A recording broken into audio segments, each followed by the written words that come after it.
wrist. This shall pass. Gamze Yavor, which means this too shall pass, which I thought was like the best tattoo to get for a tour manager. I thought that's when you were constipated, and that's why you got it tattooed there. Yeah. I wanted to get that too. That works. You know, that also works for a tour manager because that happens. Just messing with you, Mary Jo. You know I love you to This death. shall pass. I wanted to get a tattoo in Korean, but I was afraid they're gonna put something I couldn't read. Can't verify. My whole back has Gaelic stuff on it. And I actually went to like a Gaelic scholar to make sure it was right because I was like, oh no. The Gaelic version of no regrets, no regrets. No regrets. No regrets.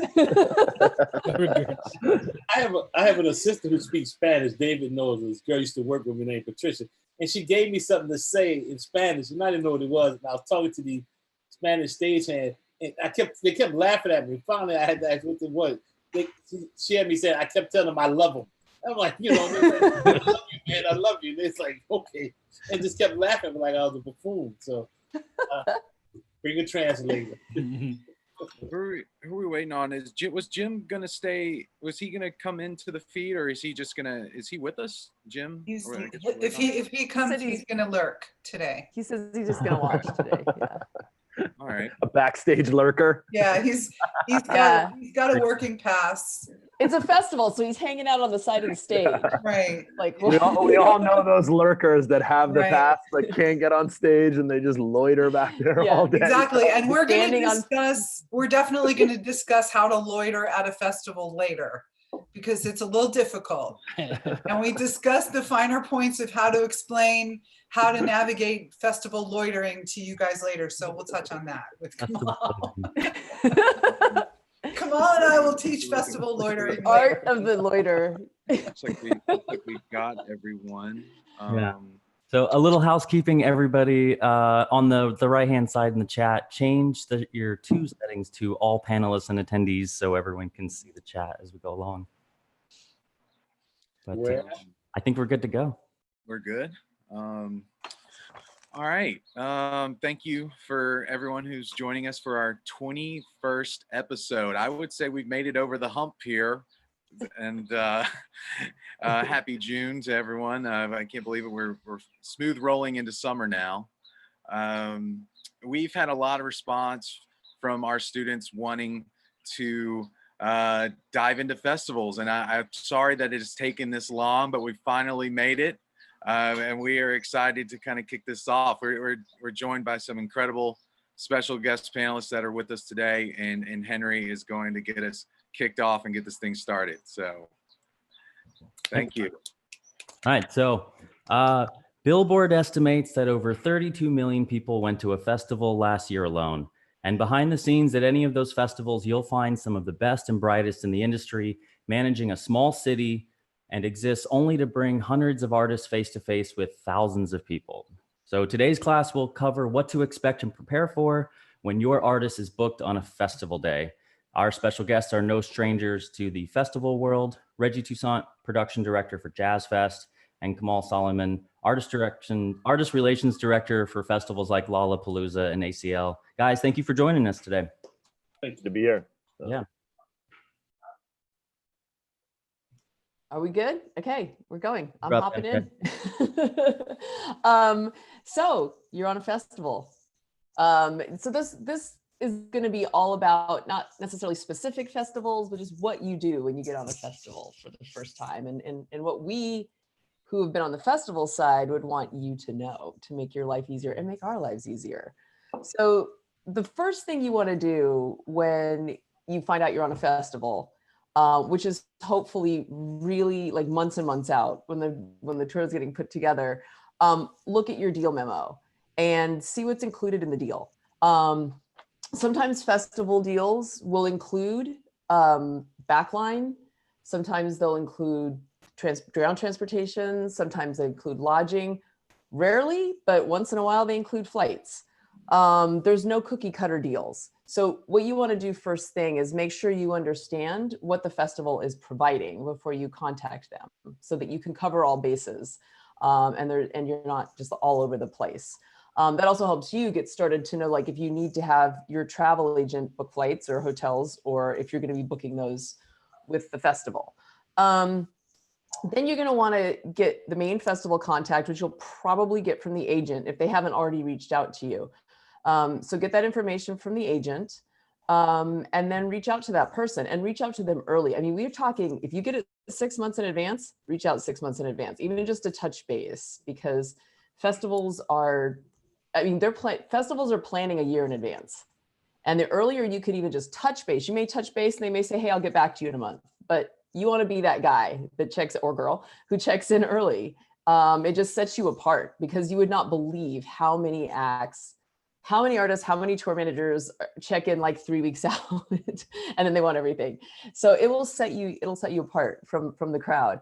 And then, like, you know, once you reach out to them, you're going to want to ask directly for the contacts who are doing like production. That may be your main contact that you first touch base with, but also artist relations. And then sometimes under AR, but sometimes on their own, will be lodging and travel, ground transportation, and hospitality. But your main two you want to reach out first, be production and artist relations, and then reach out directly from there. Never just try to do one point person. You want to touch base with those people, because they all have their little wheelhouse that they're doing to take care of you. And when you contact them, you're going to want to find out what they need from you. And really important is the deadlines. We'll go into that more in detail later, but just know that you always want to be ahead of deadlines. And it's really, really important, because festival teams are advancing with 150, 200 acts. So anything you could do to make things smooth, set yourself apart, you know, just that's the very first thing in building the tour, but building the festival date. And then we'll get into details later, but Doug is going to kind of tell you all the things that you need to know about the first time you're going into festivals, which are really different from your own show. Yeah, thanks, MJ. You actually caught me as I was looking up some information there to kick this off. I think the reason we've put this episode off a little bit is because it's kind of a mammoth task approaching festivals. They're so different from regular headline shows, regular club shows, fly-ins, and we really wanted to make sure we did it justice. So I wanted to kind of talk for a second about what it's like working a festival. I'm sure a certain percentage, most of you people watching have been to a festival, have attended it, but what does it look like behind the curtain? What does it look like behind the fence?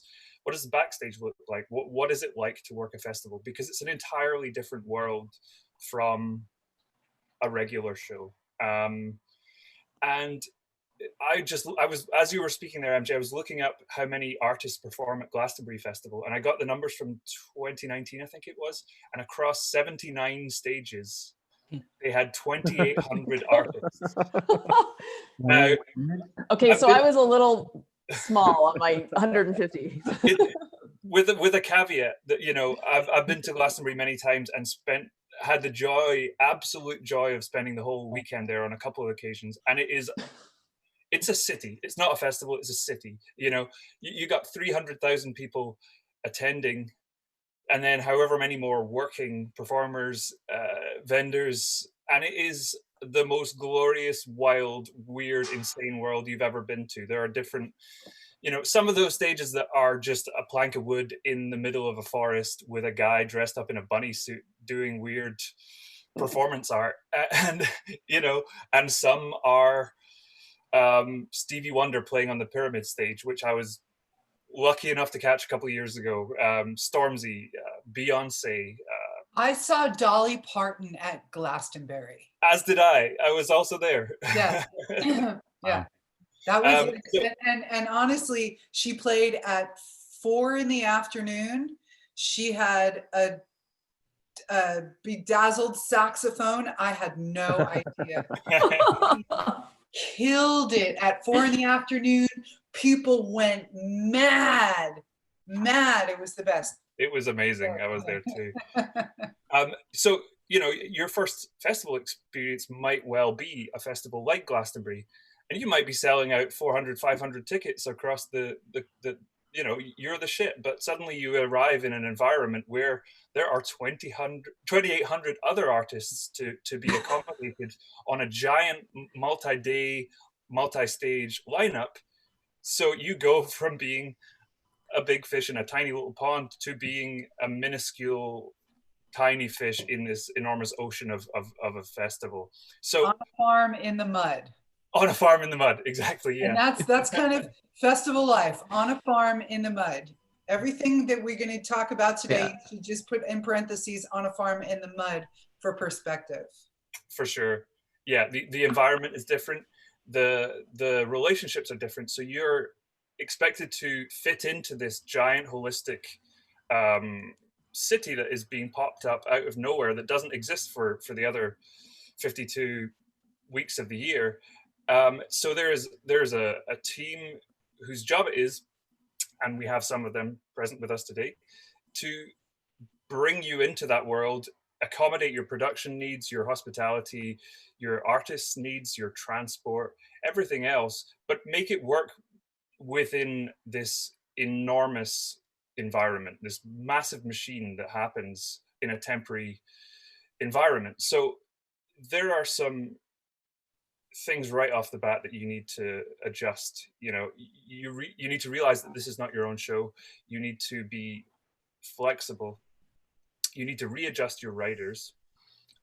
You need to know what the environment is going to look like going into it. You're not going to be able to roll in there and demand everything that you have on your hospitality rider, on your production rider. You're not going to be able to carry your 3 trucks worth of gear in if you're playing at 12 in the afternoon on you know, a mid stage.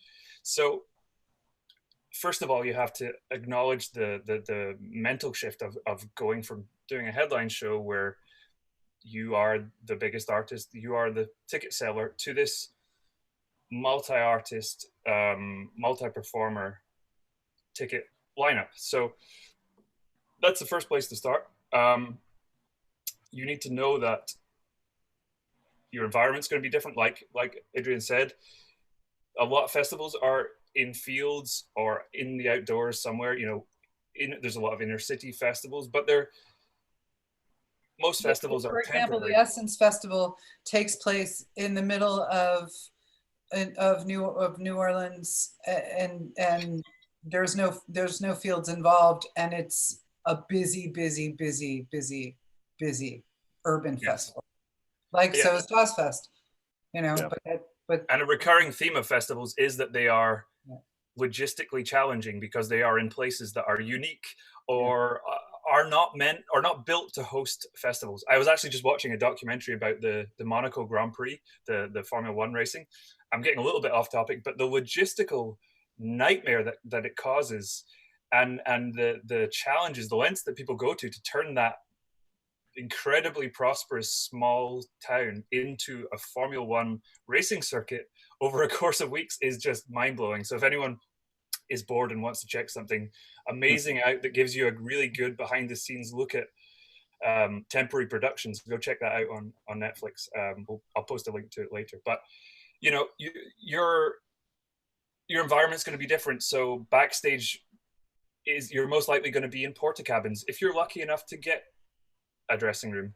A lot of festivals will have your dressing room on rotation if you're a smaller artist. So you might be playing at 3 in the afternoon and you will have an allocation slot of noon until 4, 20 minutes after you're off stage. Thank you for playing. We need your dressing room back. And that's just a logistical need because there is finite space backstage at festivals.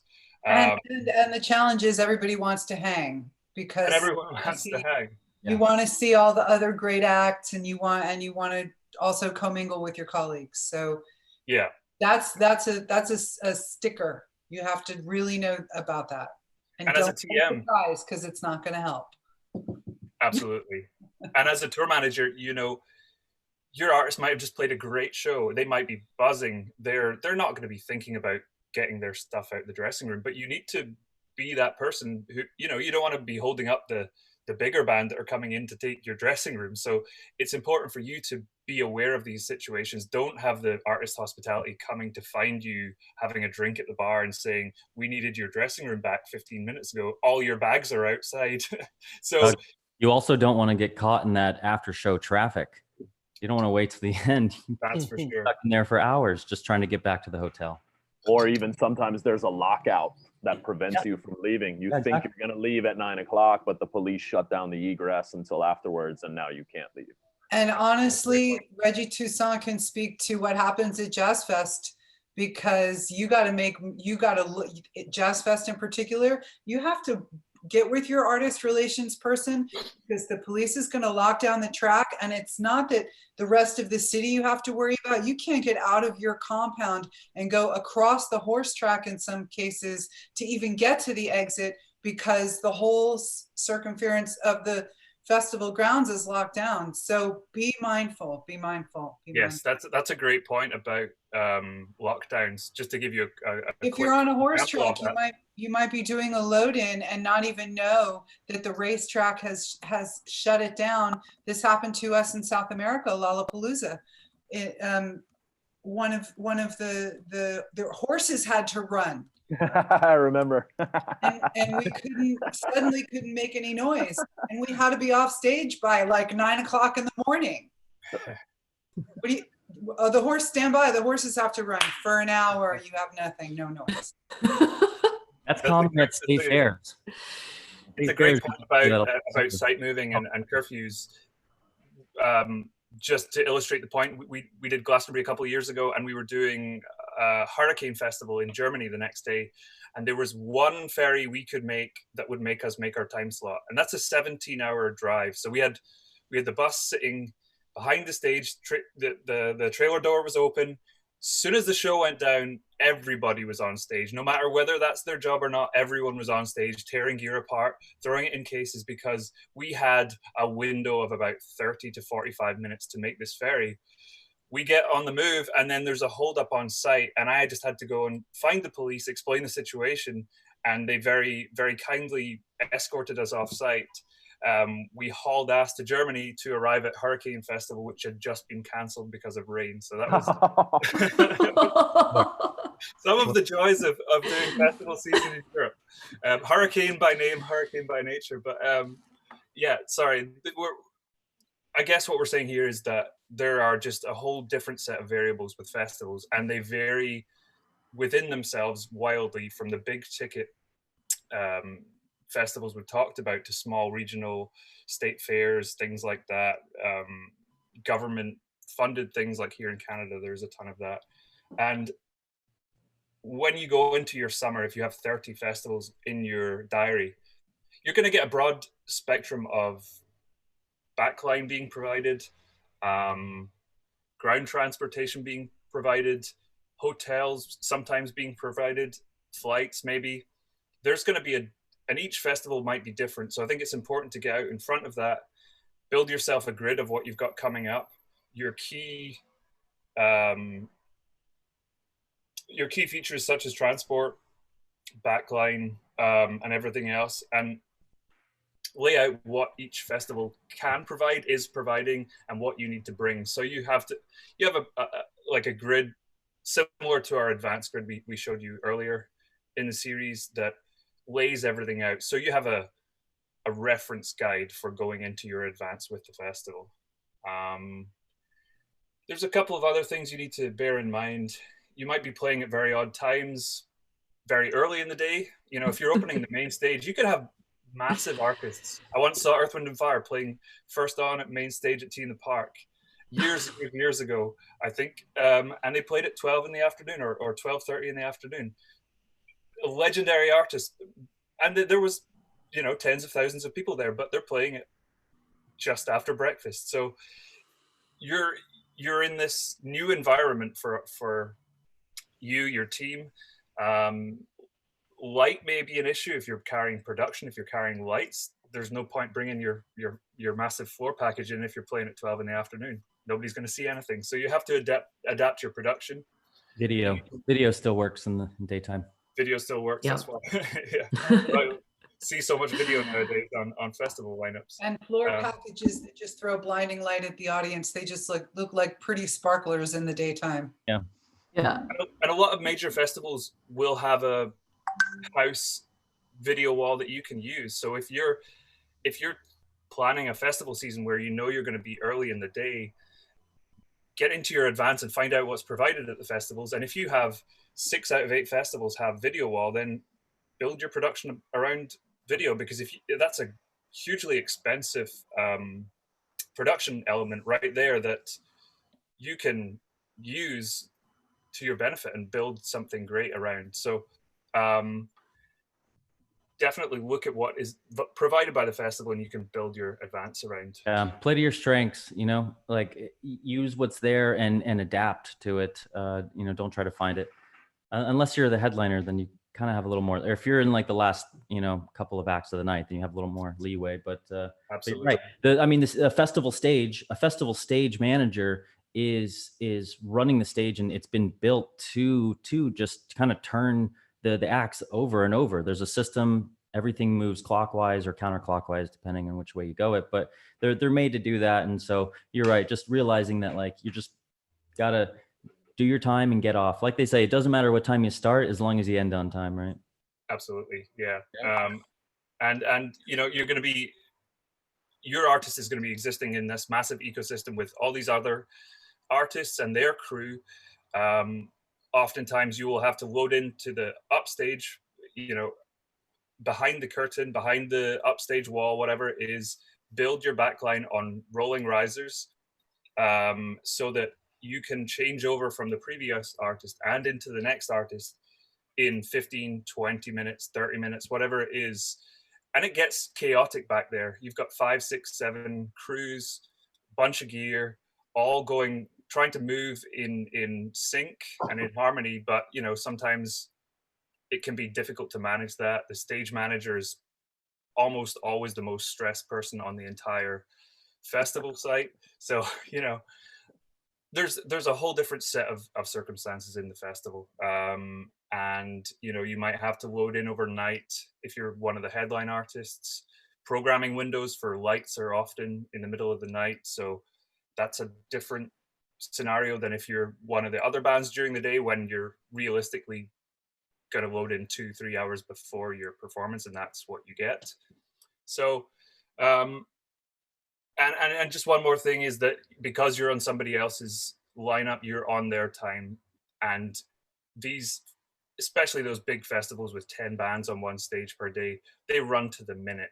And if you're like Henry said there, it doesn't matter what time you start. It's what, as long as you're done on time, then that's the most important thing, because a 15-minute changeover is almost, with the size of what most bands carry these days, it's almost impossible. So it has find out who's on before you, whatever you got, like, is there a band with tons of risers and shit on the stage before our act? Like, well, then my changeover just got cut in half because we got to deal with getting all their gear off, or if it's a DJ, it's gone. Like, I'm going to be able to roll right on, you know what I mean?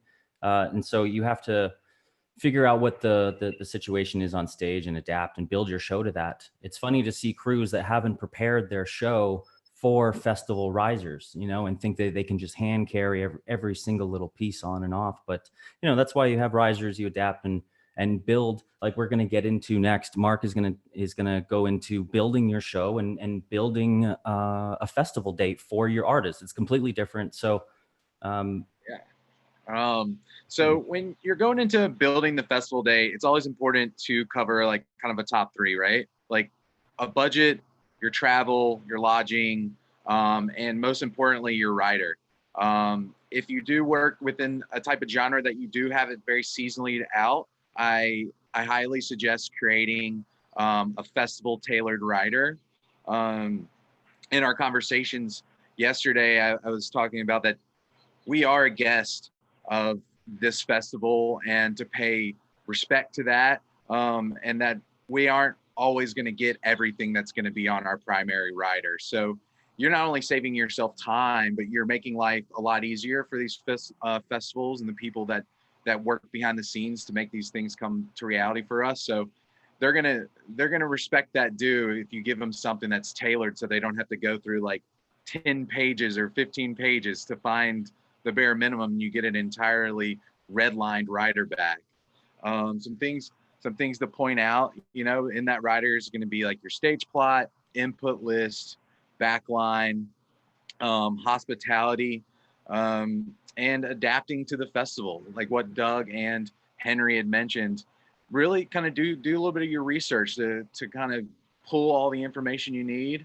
That's going to help you tailor out a rider that's going to work best for the festival that you're going into. Budget is a big thing that comes into play. Are you already on a bus tour? Was that festival in that bus tour? Are you planning to bring anything from that? I think it's important to figure out who your key festival people are as well. Knowing who's going to be your primary teams going into these events. And you have a whole department on tour that isn't being used that day. Like if maybe it's a festival that doesn't use pyro, that you can't use pyro for some reason, then yeah, your whole pyro department's sitting on the bus, or it can be useful elsewhere. Mm-hmm. Right. 100%. And then one thing I know that we had touched on it briefly is just checking with your agent when you're confirmed on a festival, or if you're just getting close to summer in general. I'll always reach out to management and be like, how's our summer looking?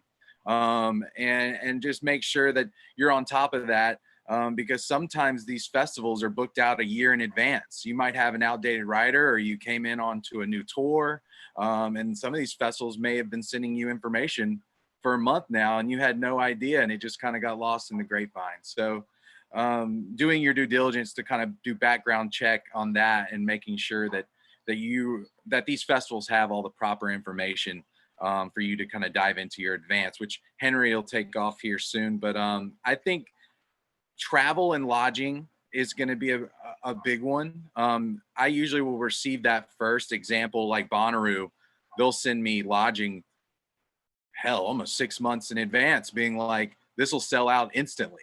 Like, and that's for in the middle of nowhere, maybe at a Motel 6 in Manchester, just to be close to site, I can't emphasize enough how important it is for you to respond to hotel situations for festivals in a timely manner. It doesn't matter where you rank on the artist food chain. The hotels disappear.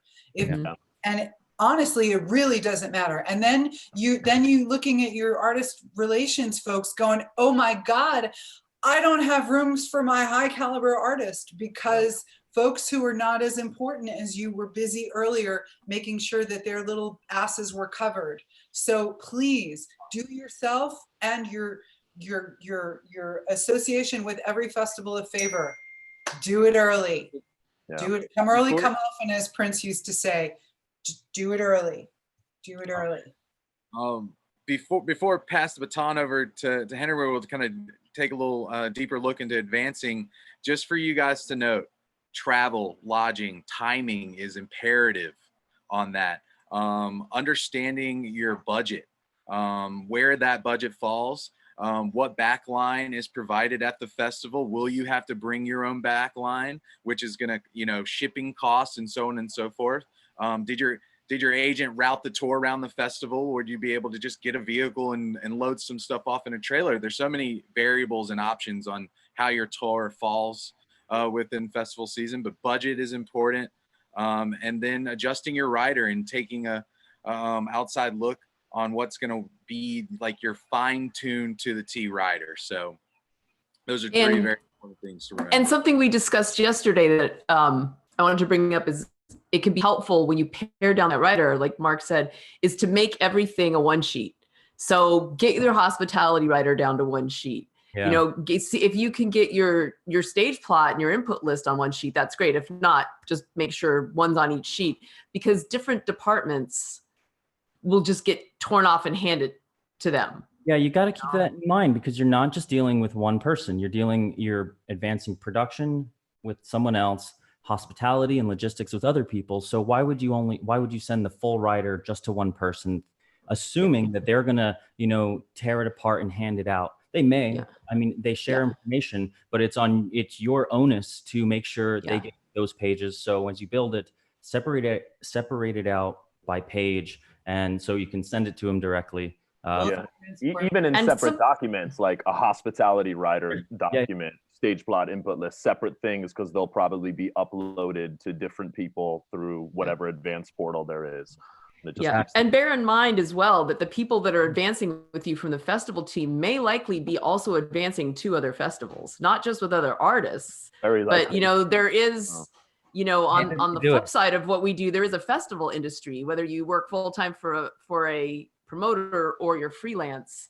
You're quite possibly, these people you're dealing with are quite possibly juggling various festivals as well. They are also quite possibly the best in minds in the entire industry to be able to manage that many acts, that many advances, and then, like you said, a couple of different festivals that they're working on in advance. I find it fascinating, and we all tip our hats to the festival team. I mean, I don't know.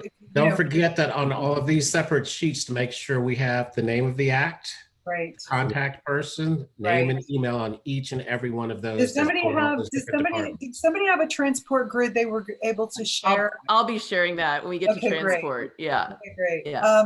Right. More, and that's a little bit of a deeper dive later. Give information in a concise manner. Yeah, I think if you guys understand that, like, these wonderful festival crews are touring from festival to festival and dealing with hundreds of acts, you will be highlighted if you go in with a tailored writer and make their lives easy to do their job effectively with your camp. And the other side of that is, if you don't rain hell and high water on them, if you actually need something that might be outside of the parameters of what you are supposed to receive, if there's an extenuating circumstance, and oftentimes it happens, you're gonna get, if you're not all disorganized and a total shambles coming into a big festival and suddenly you need something, you're going to get a little bit more cooperation going outside of the stringently set parameters if your shit's together on the way in the front door. Don't show up a complete mess and be late to all of your advancing and then expect to be able to get all kinds of people acquiescing to your needs. Doesn't work like that. So like this, for the entire series, we've been kind of teaching you to how to set up your own advance and to how to advance a touring show your way. What I'm going to tell you now is when you come to festivals, do it the way that they have set it up for you. Don't come in saying, like, if they have given you an online advance, which is becoming more common, don't say, I'm not going to sign into that. I'm going to send them my typical advance sheet and they're going to fill it out my way. Don't you go with the system that the festival team has built for you, because it is going to give them the raw information they need to bring into their system and circulate it within their teams and just make everybody's lives easier. Yeah. And the reason for that is because, like you said, the raw data, a lot of that, what you are submitting is being auto-populated and downloaded into spreadsheets that are shared among different departments. So it's not just that they don't want you to make it easy for you in that way. It's to make it easy for the broader team at the festival that is extrapolating that data and dispersing it across many departments. So that's the reason for that. Exactly. And you guys are seeing that information as we go, right? Because in the advance, even if whether it's, sort of old school just through email or it's an online system, like everyone's been saying, we're talking well in advance. And it is a huge help to you if you know, even if I could say 6 months out, hey guys, Henry, I'm tour managing so-and-so for Jazzfest. Reggie, I'm still figuring out the production, but my numbers are probably going to be around 15 or so. And I know that this is a fly date for us.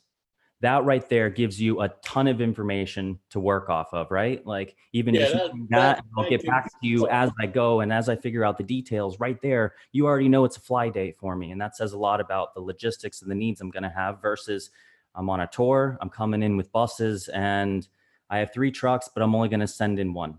Like it's a different kind of a day that we're going to approach the conversation, right? Yeah, it varies on those situations. In some groups I've had that they don't want to, let's say that the normal date has 5 trucks. Well, if you come into New Orleans on Jazz Fest, and we supply pretty much a lot, with daytime show, we don't need your lighting rig. But I know how people double stack their trucks. Lights may have some of this in. Well, you put that stuff on the back of the truck, so we don't have to unload the whole truck to get something that normally would be in the front. That is very important. Understand, if your trucks are not going to separate that, you at least need to pack it right for the next day. A bad way to start the day with the stagehands when you tell them they got to unload everything. Hey, trust me, we've had it. It could definitely change things. Numbers are very important. Who you bringing in with you? How many people? Will the artist come? I like to even know if the artist is going to come in for a line check or something like that. Because that's a whole different temperament for us in the morning. If I know that just the crew is going to sound check it, then my hospitality people are prepared one way. But if you tell me the artist is going to come in for the sound check, then we now have to pack this way. Yeah.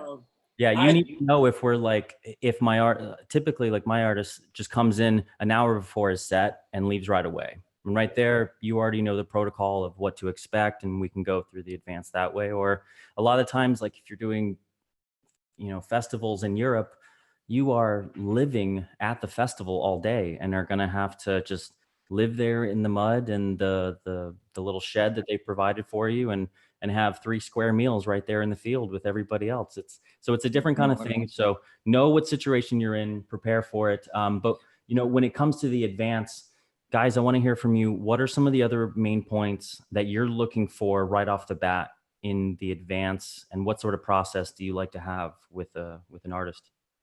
Well, for me, as I mentioned yesterday, I tend to start my advance very early before I start talking to art. Before they'll call me, I probably will. As soon as we start booking almost a year ahead, I start reaching out. The first thing I'm looking for is an up-to-date rider. That's the first thing I want. And I do take the complete ride. I want every part of it. That way, I don't have to worry, okay, well, this piece is from this rider, this piece from that. I want one complete rider. And we distribute through we have a contract department. And once we give it to them, they distribute to the different departments needed. I like to get that. I like to make sure updated tour manager, updated production manager. What are you carrying? Are you carrying backline? I like to know as much detail about you. Like you said, is this going to be a fly date for you? Which a lot of them don't know by that time. So I tend to want, what's the worst case scenario? If it's not a fly date, what are you bringing in with you? And then I tend to send out what I'm supplying. But I like to know what they have first, because I can make that life easy. Okay, well, hey, I see this on here. This is what I have. What takes a little long for me to send my sheet out, we have 13 stages going on. So we tend sometimes not to know what stage they're going to be on yet. That's why it's better for me to get as much detail as possible, because I can look at the rights. Okay, well, this group can't fit here. It's just not conducive. So that helps with my lineup. So I tend to like them to send as much information as possible. I like them to work inside the system. When I start advancing, as I was telling David yesterday, we have roughly 692 bands on Jazz Fest over those 7 days. So when we reach out to them, we have a process. It's me and my 2 assistants. We advance the shows. I like the details to come throughout the 3 of us, because that way there's somewhere where the buck stops. And we've had, when you make it difficult, then you don't know what happened. One artist, I'm going through backline, and then I send a whole backline list to the backline company. Since we're going to use this stuff among 13 stages, it may not be on the stage tomorrow. Well, the guy, I don't want to talk to you. I want to talk to the backline company. No, let's get what we need first, and any changes I need to do it.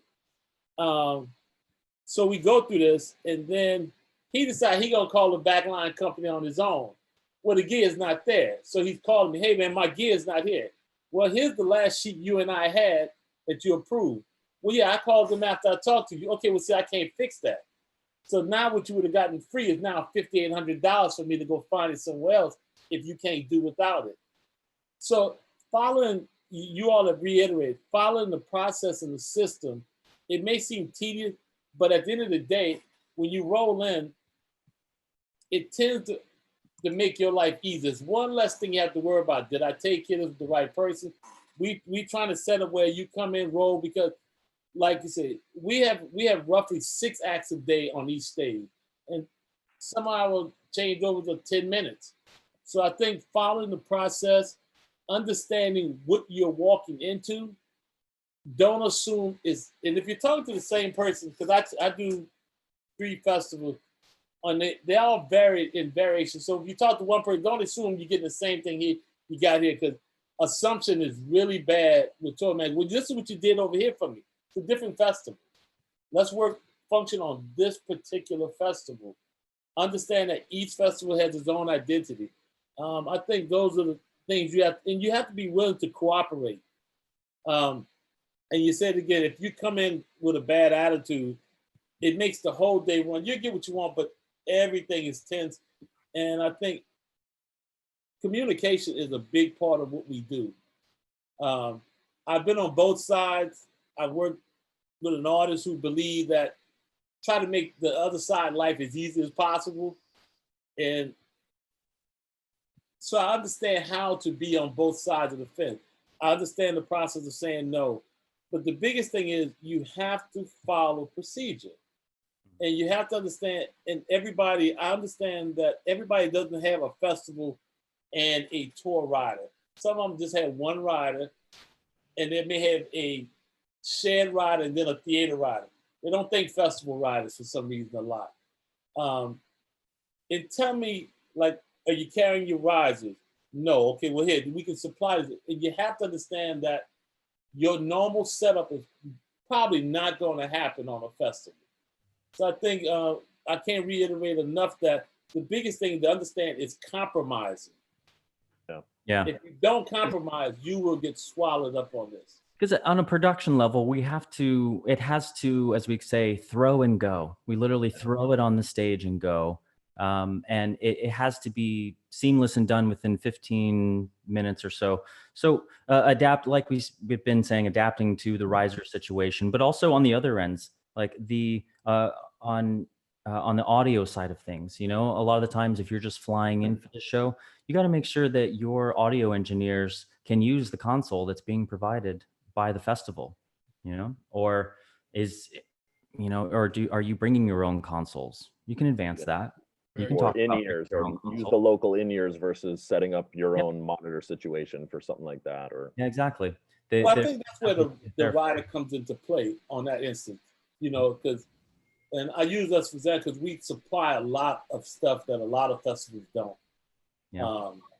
And so I have various consoles, so I'll tell you what the consoles are. And if you have, also I believe if you don't mind sending your scenes early, the console can be preloaded if you're going to use our console. We have no problem with that. Also, what is important for us is your travel. Are you available to come in the night before?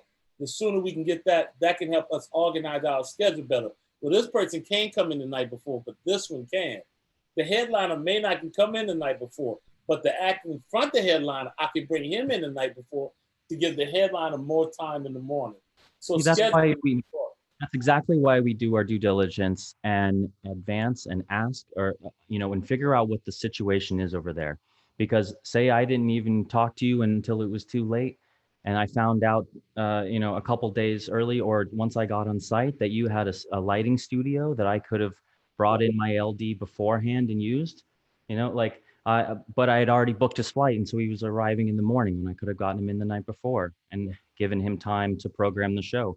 These are the things that you got to figure out. How can I? This is like what we've been saying about how your job in this situation is figuring out what everybody else on your crew needs to do their job. And if you can give everybody what they need to do their job, then that's putting the puzzle together, and it all comes to fruition in that changeover. But it's all in the advance. Like we've been saying, it's 90% preparation and 10% action day of. But it's got to be clear and concise.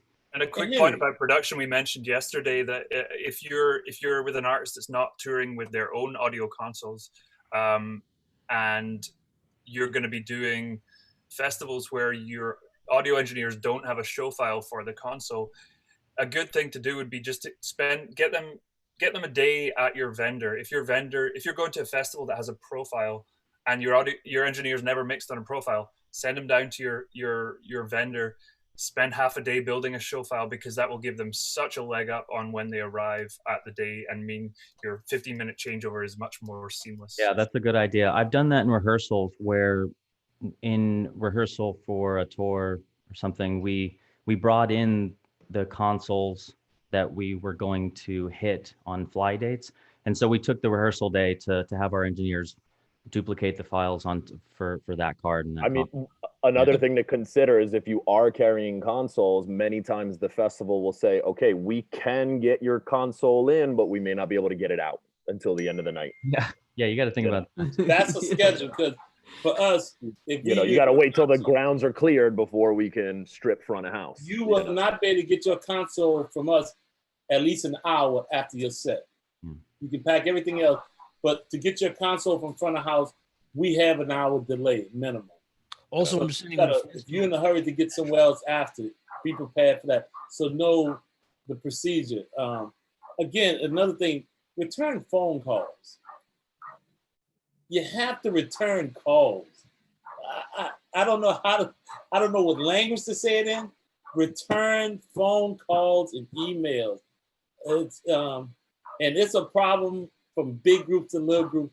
Just return the call. It's hard. The bottom line, all of us just want to know that somebody is on the other end of the line. So the best thing you can do to distinguish yourself, even if you don't have the answers, is just a response. Hey man, I saw your email. I'm in the middle of a hectic tour. You know, I'm not putting you off. I'm just putting you off temporarily, but I'm here. I'm seeing it. I'll get back to you when I can. That will go a very, very long way with AR or production people. They'll be like, okay, good. I know I'm in touch with the right person. We'll get to him when he's got time, or her. Right, because it gives you a sense that the ball is not going to drop completely on the ground. And if it does, someone will catch it and it's going to bounce instead of just roll off to the sidelines. My last point about the advanced section of this, of you know, the obvious things about, you know, owning the advance and communicating, is the part of the advance goes almost with a festival. Like if your artist isn't going to show up until showtime, like I spend the mornings of a festival day walking the grounds, walking through all the trailers, and I'm walking and doing my meetings with security, with artist relations, with everybody that I'm going to work with that night and we're talking about the moment the artist is going to arrive. You know, I'm walking from the gate to the stage and say, when we get here, show me the path that we're going to walk. When we get to this point, I need this the security, or my artist is going to come in and out, you know, come in a half hour before the show and leave, do a runner right from the stage. And so I'm preparing everybody to know what's going to happen for my artist that night. And because you guys don't know, but you are there to help facilitate my day and make it as smooth as possible. So if I can tell you exactly what is going to be needed when the artist is actually on site, or what to expect, what their vibe is, what kind of, you know, protocols they like to have, then that just prepares your team, because and like we've been saying, you have so many other acts to deal with. I don't want to leave any question marks in your head about what to expect, you know? Henry, can I say one other thing real quick? And if we're in the middle of advancing the show and you see that there's some things that we can't accommodate or it's not working, there's a point that you need to know that this has to move up the ladder. And I think when you run into those situations, let's move that up the chain early in the game to get it resolved, not later. That's you have to know when it's something you can't fix. Like I would know, okay, well, hey, okay, this is beyond you and I talking.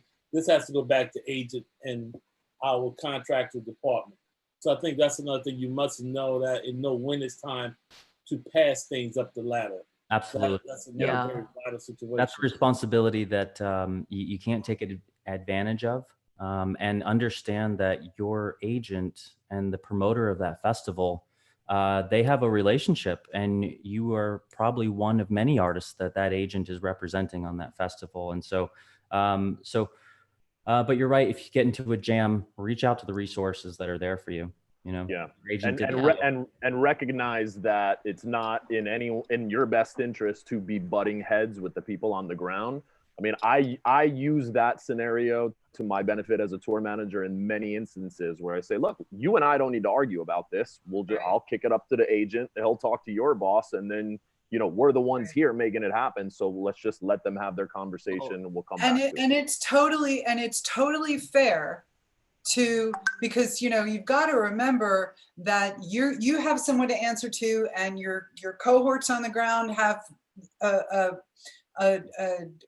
you know, sort of a guideline for what they've got to do. We've all got to do that. If we can't solve it because our artist feels like they need something that is outside the parameters of what you can provide, then we all have nothing better, but no choice but to knock it back upstairs and say, hey, listen, I've hit an impasse. You guys that are at the decision makers at the top level now have to go figure out what else is at stake and fix it or come to an agreement. Let me know how to proceed.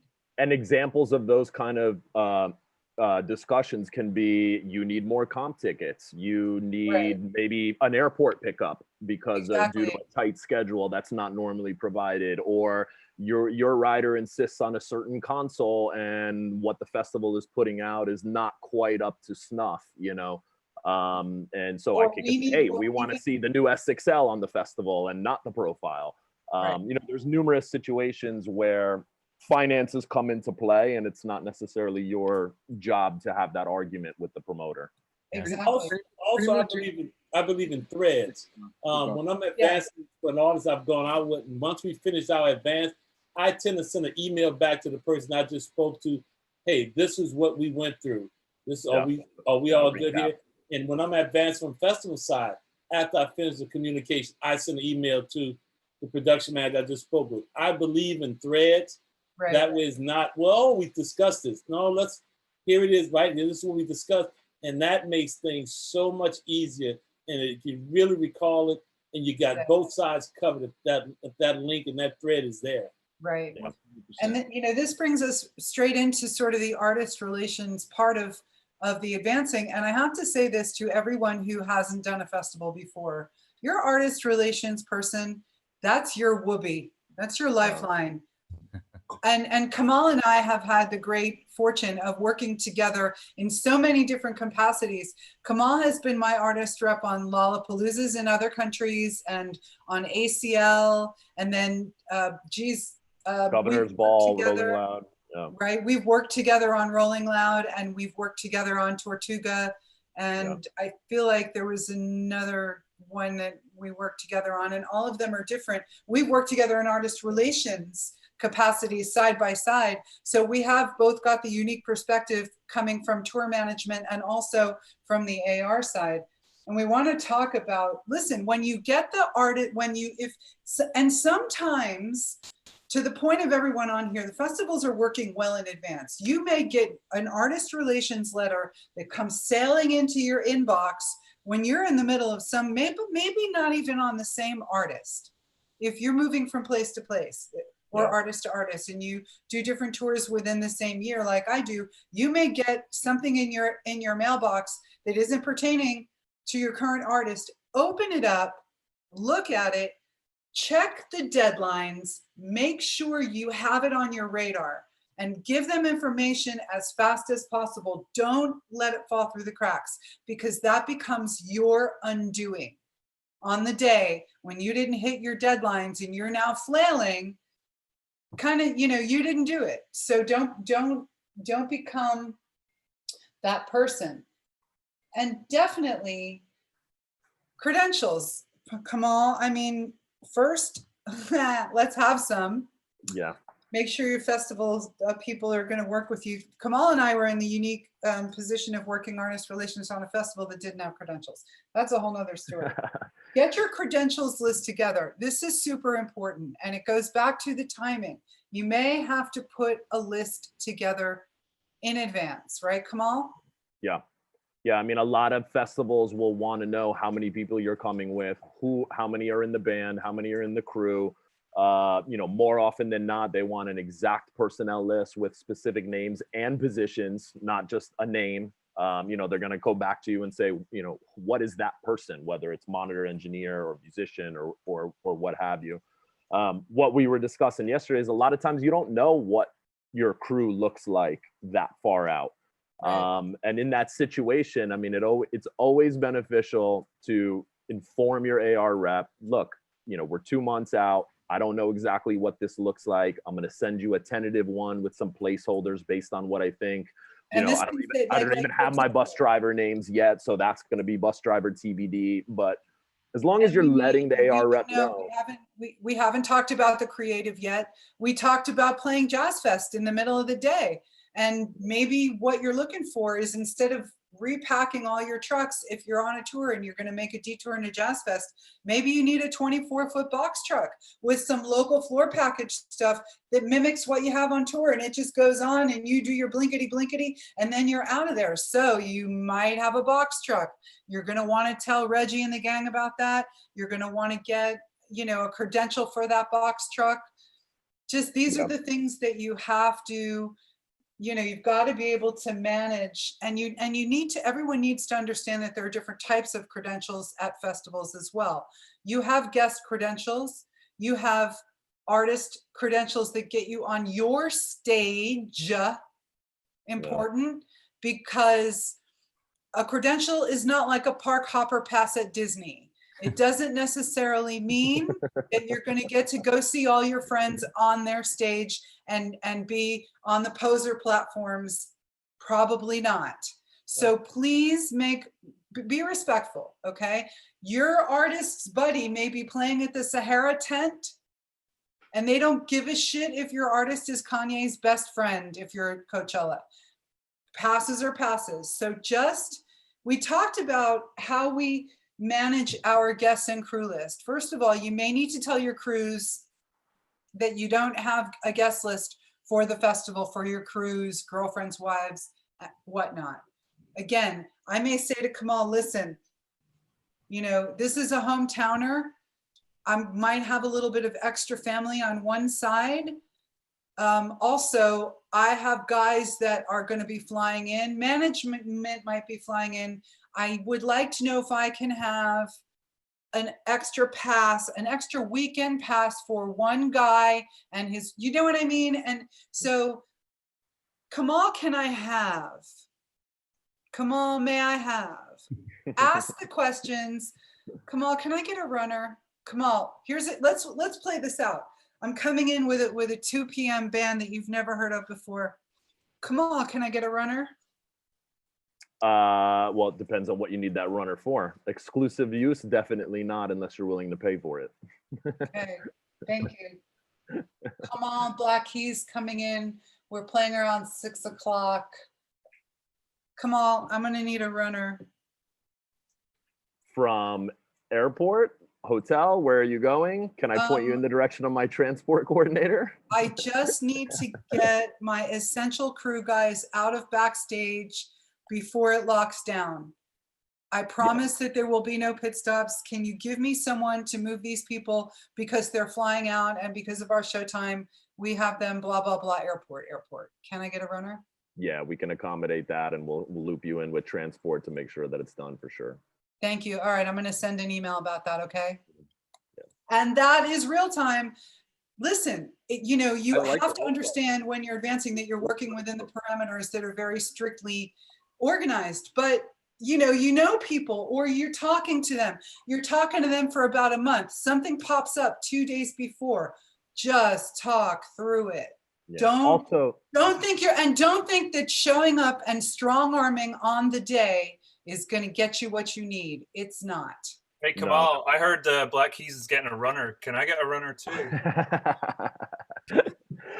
I would like, with respect to artist relations, I think we should back up a little bit and let you know that many times within the festival advance, the artist relations welcome letter will be one of the first things that you receive. That'll have a broad swath of info. It'll have contacts. It'll talk about merch. It'll talk about hotels usually. It'll talk about what the backstage dressing room layout is. Sometimes it'll be as specific as to give you how many comps you're entitled to and how many of those are GA or whatever. an AR in the AR office, we will often laugh about the people that will send us questions that can easily have been found in that welcome letter. Yeah, I was So, just saying. Oh yeah. If you're a new tour manager and you want to distinguish yourself, number one, be proactive. Like we said before, even if you don't have the information, reach back and let people know you got the right contact. Because when we start the advance, a good portion of our advance before we go public to all of you is hunting down the right contacts. You know, we'll start with the agents, whatever. Okay, then we'll start. Oh no, we got an old tour manager because the agents usually have the wrong rider, and so then it's just an Excel sheet that we're keeping and getting contacts. So knowing we're talking to the right person is a great place to start. That goes back to what I was saying about doing your due diligence. Even if you're getting remotely close to summer, you know, get with your agent, get with your management, kind of get a feel for what your summer's going to be looking like. Now, most agencies have a schedule page that's literally your client's tour. So you already have that access and know what your year's looking like.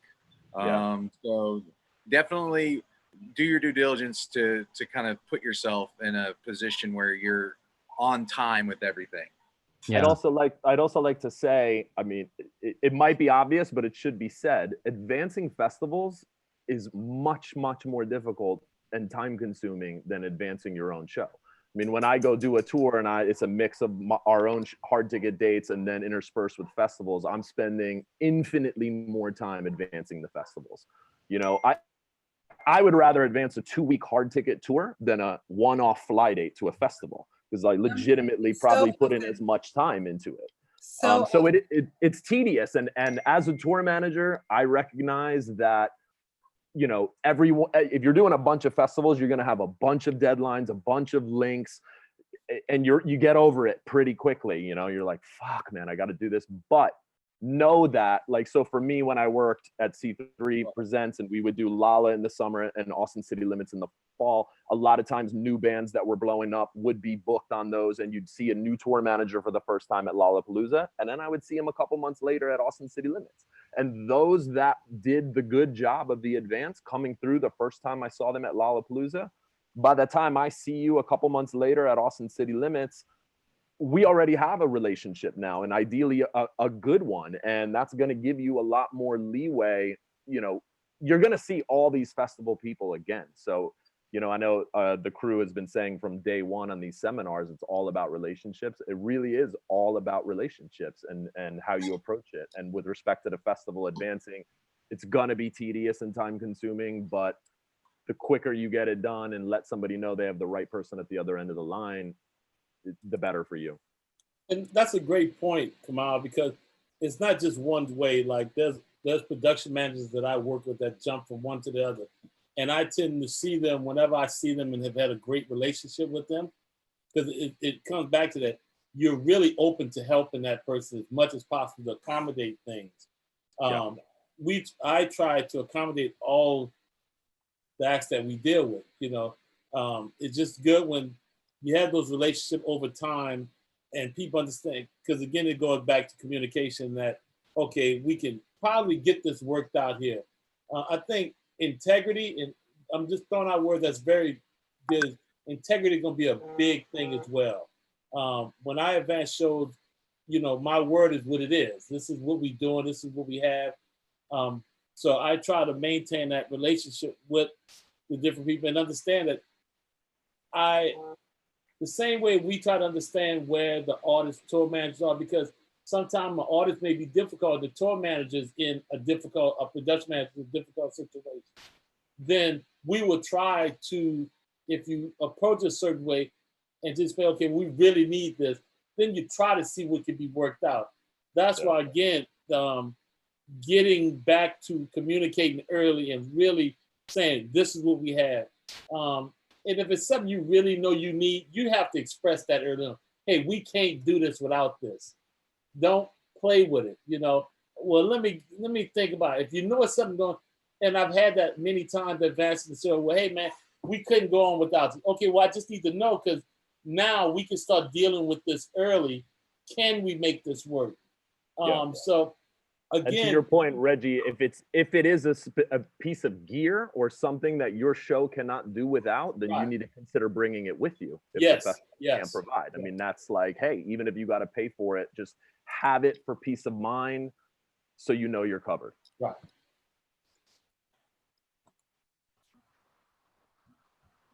Oh, sorry. What else were we talking about? We're going to. No, I was going to say I was going to hop into transport unless you wanted to say more stuff about guest list. Yeah, I just wanted to kind of make sure that everyone understands regarding guest list, that the guest list at a festival is handled far differently than everywhere else. They're very, very, very strict. Your pickups are not going to be easy. You are not going to be able to just send a runner with a ticket fixed to a box office. So managing your guest expectations are as big a part of your day.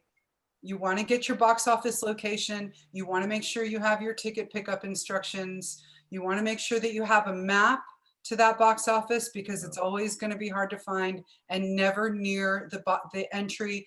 You just have your logistics for your guests as organized as you would have the entry for your crew or your artist or any other staff. Your guests are going to be that important. And again, we go back to guests. They're going to ruin your day if they don't get what they need.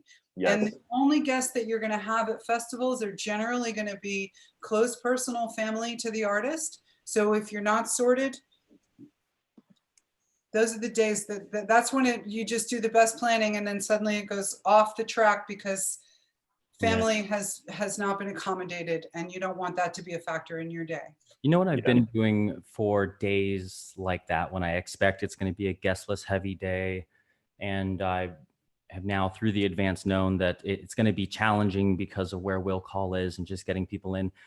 Like we've been saying, like, adapt to whatever the show is. I've been sometimes staffing differently for festivals, and I'll bring in extra crew that are needed to make the changeover happen, like more carps, or 2 coordinators, or a lot of times for festivals lately, I'll bring on a student that I'm mentoring to be that person, to be the go between the guests, to go literally out there and take a picture of the booth and exactly where it is, drop a pin in that location so I can text it to so-and-so's mom or guest, and they know exactly where to go. Like, and so I'll staff it differently to prepare for the kind of day that I'm going to have. If I know that I'm going to need a runner no matter what, I'm just going to bring on my own for the day, and we're going to get a rental car. And I got somebody on the outside that can run for me, and we can creatively get shit done, Yeah. 100%.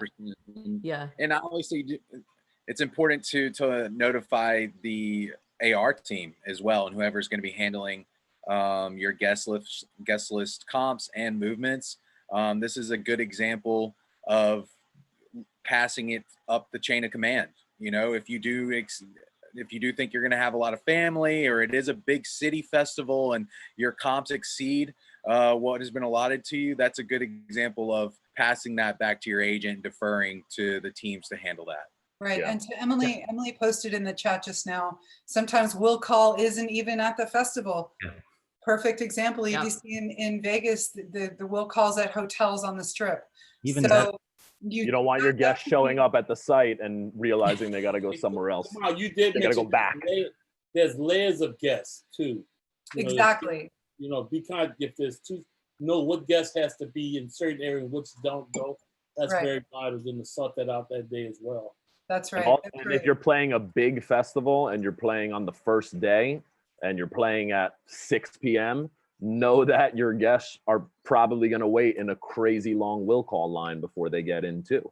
And when I tour manage, one of the things that I like to do, if I can, if routing allows and I'm there and I pick up my passes ahead of time, I like to get the physical tickets or passes in hand, and then not have my guests not even deal with the will call and the chaos that unfortunately happens at many large festivals. And then I just give physical tickets or passes to my band members or crew members or our guests, and I know that they're sorted and taken care of. That's great. And then also on the day, we want to also, if you're lucky enough to be carrying security on your tour, you do definitely want to make sure that your security is liaison. And sometimes if you're lucky, like for example, the Lalos will generally have NPB come in and do the compound security for the artist compounds, which is separate security than the house security and the t-shirt security. So you just want to also, if you've got your security, let's just make sure that we have a nod for security needs. If you've got them, ask your artist relations guy, who is it that we're meant to talk to, so that my security venue guys can, and then also talking about credentials. Sometimes artists would like to use their own credentials with the festival credentials for an added layer, because festivals may lock down, but then artists may also, because sometimes you can go floating from stage to stage and they don't want outside folks hanging around or overloading poser platforms. Their artists just, sometimes an artist doesn't get to have it. So you definitely want to make sure that you're connecting the dots with security and what credentials are going to be used and who's got what to get to the right place. And if your credentials are going to be a final on stage credentials. Yeah. And that's me.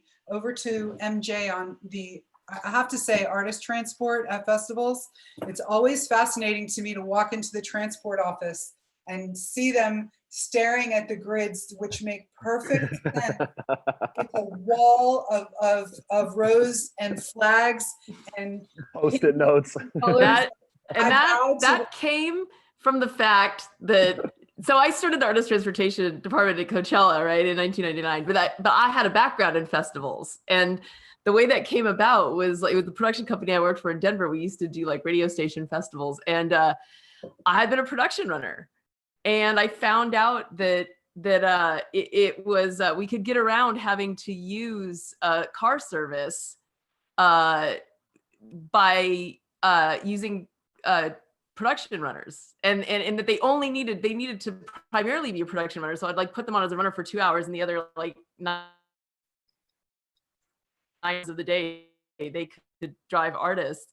But I'm so visually oriented that I was like, I needed to make like an air traffic control. So that's how the grid started. It was just like, and then, but it used to be really tiny. We'd write on it in pencils until like the plotters came in. And then, now you walk into an artist transportation office, it's like, but it's like, yeah. And everybody who walks in like gets like stage fright. They're like, whoa. But it's like Tetris. It's just a big Tetris game, really. And to that end, it's really important for everybody to understand that it is like, artist transportation is a huge deal to artists coming in. And it is truly a huge game of Tetris, which is what I was getting at. It was a nice lead in with that grid, because what you need to understand is there is one pool of drivers that is covering all of the artists on that festival who need transportation. It is inefficient and impossible to give everybody their own driver. And sometimes a headliner will get assigned a dedicated driver. But even then, it's usually minimal. It's like you might get one, but for your crew, they're just being shuffled into the big pool. So keep that in mind. The other thing to keep in mind is that for most festivals, an artist transportation driver, is not a production runner. That's why they call them two different things, driver, runner. And it is really good to refer to them that way. A lot of times when I'd be advancing transportation, since I have my festival hat on now, people would ask for a runner. And I personally liked to tell them, like, hey, we're going to refer to this as two different things, because a runner would go run and get you things. A driver is just driving you from point A to point B. So I think it's really helpful when you're advancing transportation with a festival to use that terminology, so that the transportation people know that you understand you're just going from point A to point B. The first thing you want to do with transportation, you're not necessarily going to get artist transportation. It depends on the festival, and it depends on what was contracted. So like some festivals only provide artists transportation per contract. So again, going back to looking at your deal memo and working that out. And sometimes I have to say, sometimes transportation isn't necessarily like the assistant who wrote the deal memo or whatever, sometimes doesn't put it on there. So you should check with your main contact at the festival to see if you're allocated transportation, if you're going to need it. Or reference the welcome letter. Or reference the welcome letter, yes. But even Also, sometimes it can be generic, so you want to check. I was going to say, also note that a lot of transportation are hotel specific as well. So if you miss your lodging email and find out down the road that they were only going to run transport from that hotel and you missed that ship. Yeah. So again, get in on that early. Some festivals provide transportation to all the artists, and yet again, another reason to get in on that early. You know, some festivals will only provide transportation to certain hotels, like Mark said. I've done festivals where instead of saying we'll do it to certain hotels, we set a radius. We'll do any hotel that you book at within this radius. You know, so you want to be aware of that. And that's when you start using your, you know, if the festival, if you didn't get a festival hotel, you start using your Google Maps nearby to research that. So, like Mark said, some only provide transportation from a hotel to the site. Some festivals will provide airport transportation if you're doing a fly date. Some don't. You know, some don't at all, and you'll have to be responsible for it yourself, getting to your hotel. So, you know, just be really aware of what they're providing. Never assume that you're going to get transportation because particularly in artist transportation, that will catch you out, especially if you're somewhere that, you know, like Mark said, like Bonnaroo or Coachella, where the closest hotel, I think, is 5 miles from the site. And that's close. That's a hotel. That's like a Motel 8, you know, a Motel 6. Even what I would do for Bonnaroo, I'd just get a rental vehicle and just weigh the odds out. Like, you have to do overnight programming. Like, does it make sense for you to like get into certain locations at this time? Most of the time we're going to stay in Nashville and then drive in for the day and make it just a day in, day out kind of situation. Like, weighing all those factors, and also to note that, you know, it may make more sense for it to just send your crew and put your crew at the available lodging options and let them deal within the transportation parameters, so you can focus on your artist who may want to stay at a nicer hotel or nicer property and deal with that party as well. And then mentioned bringing in, assessing who needs to be in for the festival on that day. It's all about too, because if you're going to put your whole crew at the festival, like a festival hotel that's like 30-40 miles away from the airport, you still got to get all that crew to the airport in the morning as well. So you got to think, it's all, I always say, it's all about the out. You got to think about how you're going to get your crew back to the airport. But, you know, I was going to add that even if I commonly have artists that would still prefer to have their own vehicles, and we'll book with a chauffeured limo company, you still have to do your due diligence and tell the transportation department that, like, hey, we're providing our own vehicles for the artists, but maybe I could, if you can, like, can you pick up the crew and take them back and forth? So at least they can check off that box and let them know that, like, I have 1 or 2 SUVs, so I don't need a vehicle. I'm going to come in self-contained, but I need parking passes, right? Like, and a lot to your point, Henry, a lot of like, so Lala and ACL in a big urban environment, we knew that some of the bigger bands would want their own car service. So we actually have a car service, you know, say, all right, if you want to control your own transport, okay, here's our preferred car service. You then deal with them directly, but they are in essence part of it. Get in and out and have their placards and all of that, and it makes their world way easier. And they know the typically, car if somebody is good to go, you know. And if a festival offers you their preferred car service, like Kamal said, usually what's going on behind the scenes is they are working directly with that car service, and they have vetted all of their drivers, they've vetted the vehicles, they've got the proper passes, they can drive you on. So use that. You know, if you're still paying for it usually if it's a car service, but use the opportunity to use their preferred car service, because their dispatcher will be in touch with the transport coordinator and be really, it's just an extension of the transport team, and seamless. Exactly. Festivals now. No, sorry, go ahead. I'm sorry, go ahead. Oh, no, please go ahead.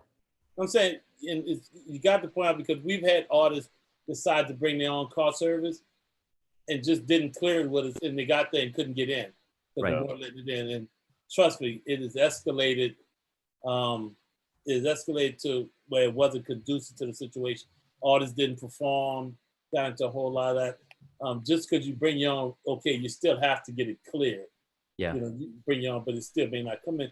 And also we've had it where you can get your car all the way to the venue gate, and we have to take you from the gate in. So none of those things take place.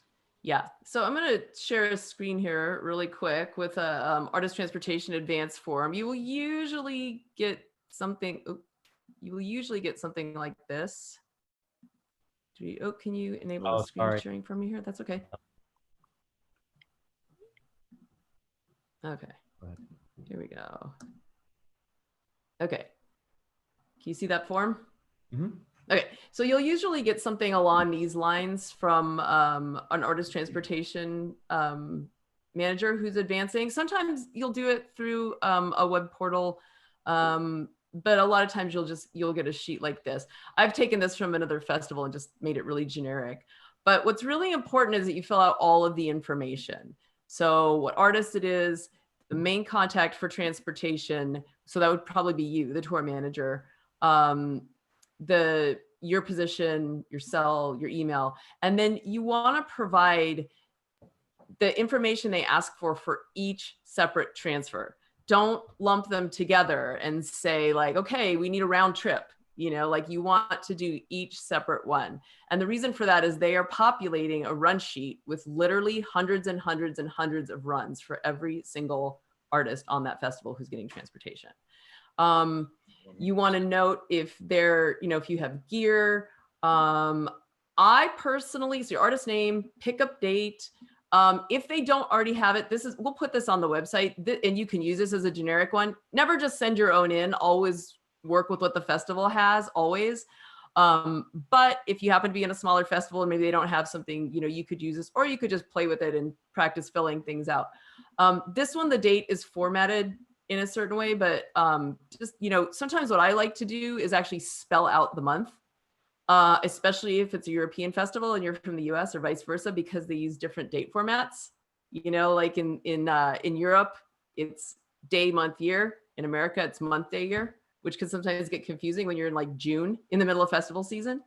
Pickup time. This gets a little bit controversial with some people I work with in the US, but I believe that with transportation, you should always use a 24-hour clock. Always. They will change it back, but that's my opinion because it's just, you can't get confused between midnight and noon if you do that. So I just prefer a 24-hour clock. That's just my opinion, but I just think it's easier. Pickup location. That would be, you'll know what your approved hotels are at that point in time, or don't just put hotel, just put the name of your hotel. You don't have to put the address, put the name, number of passengers. The primary passenger, you always want it. Don't put your own name if you're not in that run.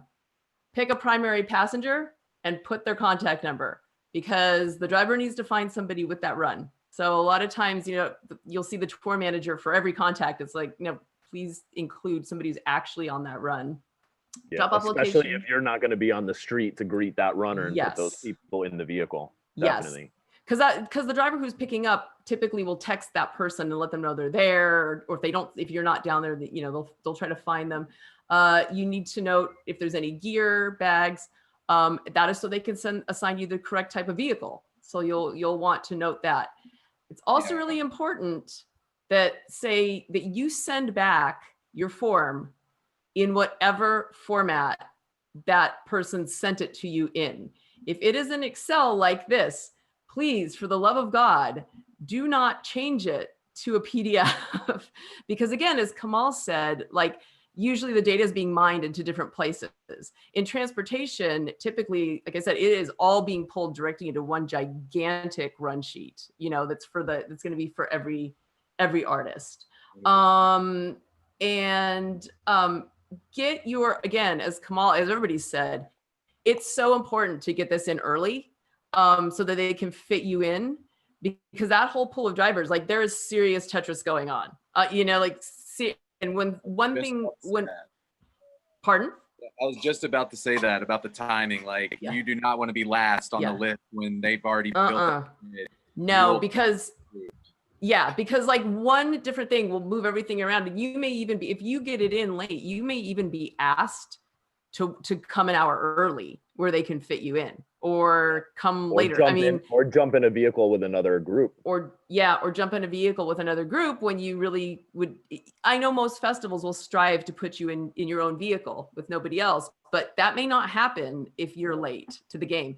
And that, that has a knock-on effect to, hey, get your production advance done early, because you're not going to be able to determine your times until you know what you're doing. So, get that done early.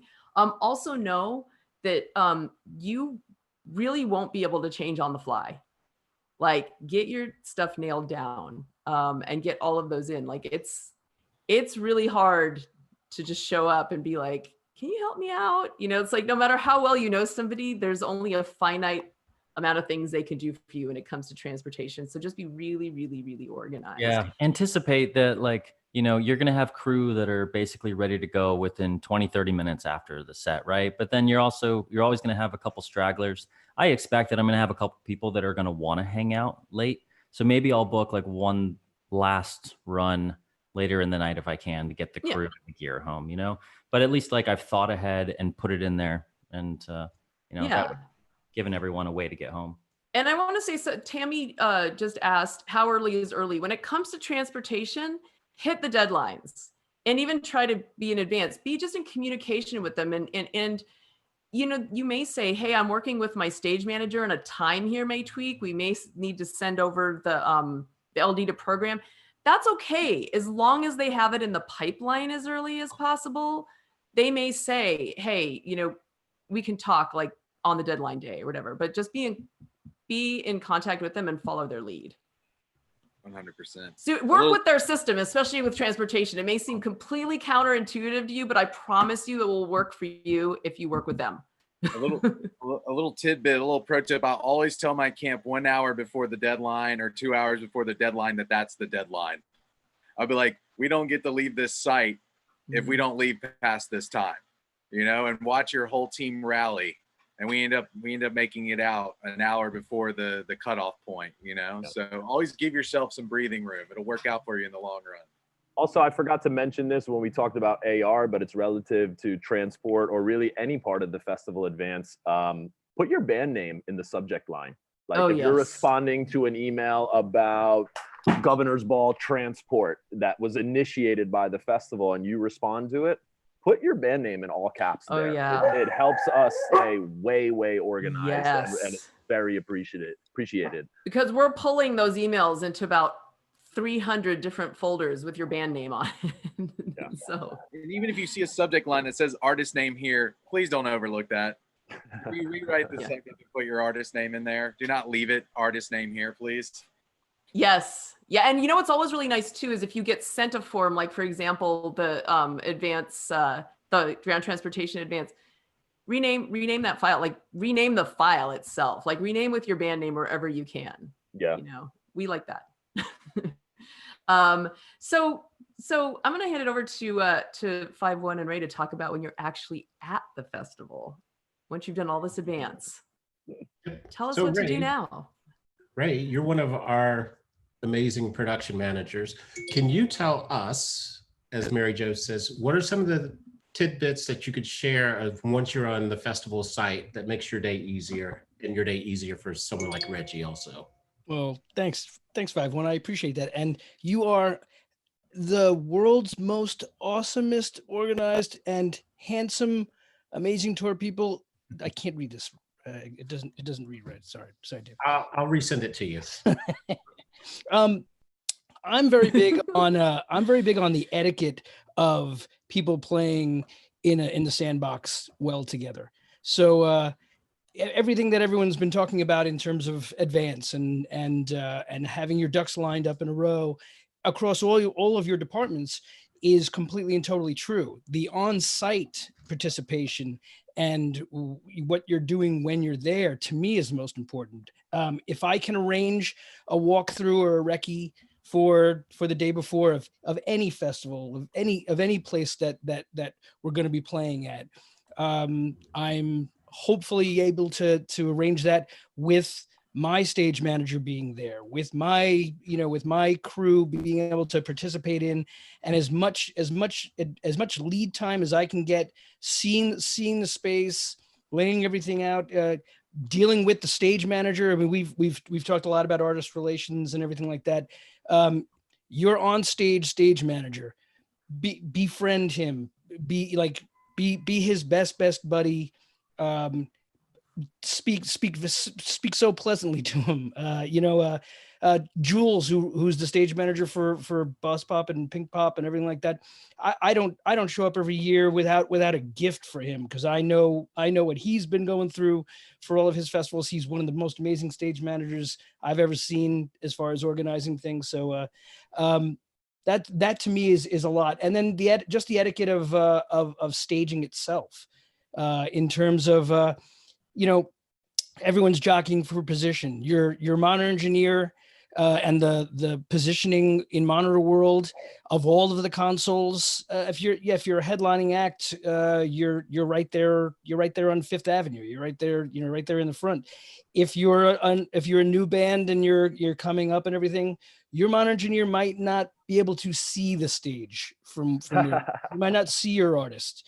But hopefully he's not only a very good monitor engineer, but also has festival chops, which I think is one thing that we're all kind of trying to develop and talk about here. Developing festival chops, understanding of, if you're an audio person, what a festival patch is, meaning everybody's going to share the same lines in a lot of ways. So if your audio patch normally runs how a normal audio patch might run, your kick, your snare, your hi-hat, you might have a 5-piece drum kit and the next band has a 3-piece drum kit, etc. Understand and learn that the audio patch people are going to be jumping positions to line things up so that it makes the most sense in a quick patch for everybody. A festival patch. Those are things that to me are most important. Of, like I said, everyone playing in the sandbox together. You know what I mean, Dave? The one thing that I've noticed in the last several years, and obviously the diversity of the different festivals that we're talking about, between like the urban festivals and between like we were talking about outdoor festivals, unique festivals where it's all like it's a metal rock fest, or the diversity of festivals where each different act is a totally different representation of a different genre, and the diversity is fantastic of it. But if you're on a bill and you're coming into, as Adrian and MJ were mentioning earlier, be aware of like the weather and where you're playing. Glastonbury is a perfect example. It's 100 miles away from anything, in the mud. So before you even go to any of your festivals, go out to the Home Depot equivalent and buy 50 pairs of oversized wellies and have them in your bus and your truck, so that people don't have to even take their shoes off. They can just slide into these big rubber boots, slosh around, and then when you get to the bus, have a ton of your own towels. Don't be asking at festivals for towels. You're probably not going to get anything. Carry as much of your own stuff as you can. And just being prepared and ready for different climates, different scenarios. Just your prep for the areas. And then another great thing that was brought up earlier about backstage, the backstage etiquette of a festival, as congenial and fun, and seeing everyone that you haven't seen or anything like that. But these are all camps. These are all people, and I personally believe being very respectful of other artists' spaces. If a compound's created for Beyonce, you're not walking in and saying, "Hey, Beyonce, you want to have a hot dog?" These are worlds that are created for their artists to have their individual spaces, and be respectful of the etiquettes of all the common areas, as well as what we were talking about, catering and hospitalities, etc. Remind your crew, don't leave your computer bag in the common dressing room area and expect that security is always going to be watching your back for your stuff. have a knapsack and carry your computer with you, or you may never see it ever again, unfortunately. So these are just things that I, in all these years have always kind of not only been very attentive to, but remind all my people of, remind my people of the scenarios and situations. And, yes, have fun. If you get your job done because your favorite band's playing on the Lido deck or whatever, stage, and you want to get over there, get your work done, and then go over and catch that band that you hopefully can catch. And then please get back over, because if you have your crew and everyone like that, and you're definitely paying attention to everybody, that's a lot of different people running in all different directions in as we were saying, in a small little town. So the etiquette and the interaction between everybody has always been a big detail to me in terms of being at and working a festival. Yeah, Ray, I like to have, like, on the day of, like if it's a throw and go scene, but like I know usually I would send the crew in earlier in the day to prep as much gear as they could on stage. But, in times where room on stage doesn't open up until the day goes on, I think in touching with the etiquette that you said, I like to make sure that my crew are on site, at least in time to catch dinner, but then in time that they are there at the changeover before ours, because that's a understanding that that's a big shift in gear, and that their gear is probably going to have to be moved in around the clock, as we say, to the staging position to get ready to go. So just being on deck, like all hands on deck at that point, because you move it, prep it, ready to go, and then within 30 minutes you're in changeover time. So yeah, and then also, like, I know you wear many hats too, so you have to like bounce from the stage, and then sometimes have to fight your way through thousands of people just to get to front of house. It's the craziest thing what our front of house engineers have to go through sometimes, being out there on an island. I being one who definitely wears, I normally wear a lot of hats. I'm usually wearing at least like a tour or production manager hat, as well as, say, mixing front of house or doing something else. And that's where having, like, say, your own really reliable production coordinator or assistant that, on your tour, your production coordinator, and I say coordinator rather than assistant, because I feel it's a very respectable, I think it's much more of a respectable terminology for what that person does. When I'm showing up for a festival, that person's my right hand, and I'm so much more dependent on that person than, say, at our own show, at our own venue, than, like you said, having to get set lists and being at front of house and making sure that on radio that my crew are, like you said, definitely in correct position and everything. Yeah. So yeah, the juggling of wearing multiple hats on a festival is a push. But the other thing that it makes me also think about is on stage, the poser platforms and everything that have been created for having people be able to watch from side stage is a great thing. And in the smaller festivals or state farms, like we were talking about, or the smaller things, there's some artists who want to have that vibe that there's a million people hanging on the side of the stage and watching practically, like, literally on stage. There's some that, hey, I've got to clear this all out. And speaking with the stage manager and on stage security and saying, listen, for our set in particular, we don't want anybody, or we want to isolate monitor world stage left, where there's nobody. If there's anybody's going to come on stage, please make sure they're in stage right and not blocking up my guitar techs being able to make his changes. People in festivals, they're there to have a great time, especially all the tangent people, all the tertiary people. But it's such a pain in the butt sometimes when you're being polite and everything to people, but at the same time saying, please stay out of my guy's way so he can do his job. I'm no fun when it comes to festivals. I'm all work and I kick everybody off stage. It's a sterile deck. You want to watch the show and have fun, go out front. Yeah. No one on stage. But yeah. I personally make a very big point in my setups, my audio setups especially, that I try to bring or set up my audio stuff so that I have offstage feeds from either my front of house mix or my monitors mix of the actual show mix. And I bring out the audio and I place it far enough away that if I have guests or anything like that, they can hear the show, same as the crowd can hear it, where I want them to be in my little paddock that I've created of bike rack, etc. So that their experience, at least like one, they're happy to be on stage. That's great. But if I've got to put them, way off in a wing somewhere and everything, I try to actually create it so that they can hear the whole show. They're not just trying to strain to hear, from off stage and wow, I can't even, is the singer even singing or anything? I try to create an environment for guests and punters and everything like that, et cetera, to maintain that better. Because if you propose it and do it that way, it's a lot better controllable environment. Because like you said, Henry, I'm the same way. I try to really, really like hammer it down because everyone else is having fun. I'm working.